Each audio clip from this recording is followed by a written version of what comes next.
quelques heures, je sens que je faiblis.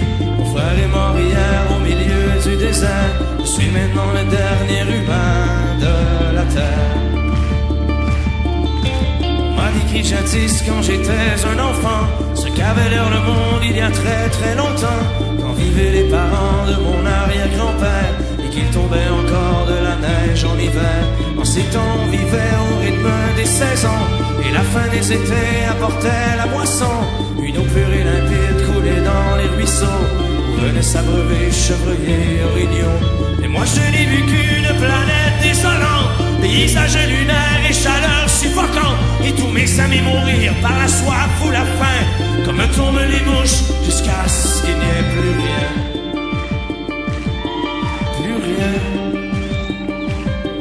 Plus rien.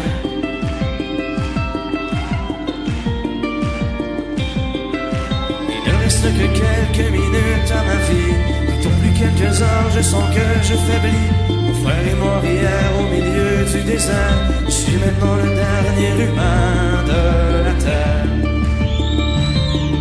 Tout ça a commencé il y a plusieurs années, alors que mes ancêtres étaient obnubilés par des bouts de papier que l'on appelait argent, qui rendaient certains hommes vraiment riches et puissants. Et ces nous, Dieu ne reculant devant rien, étaient prêts à tout pour arriver à leur fin. Pour s'enrichir encore, ils ont rasé la terre, pollué l'air ambiant et tari les rivières. Et au bout de 100 ans, des gens se sont levés et les ont avertis qu'il fallait tout stopper. Mais ils n'ont pas compris cette sage prophétie. Ces hommes-là ne parlaient qu'en termes de profit. C'est des années plus tard qu'ils ont vu le non-sens. Dans la panique, on déclarait à l'urgence. Quand tous les océans ont englouti les îles et que les inondations ont frappé les grandes villes. Et par la suite, pendant toute une décennie, ce fut les ouragans et puis les incendies, les tremblements de terre et la grande sécheresse. Partout sur les visages, on lisait la détresse. Les gens se battent contre les pandémies, décimés par millions par la grosse maladie. Puis les autres sont morts par la soif ou la faim, comme tombent les mouches jusqu'à ce qu'il n'y ait plus rien. Plus rien. Plus rien.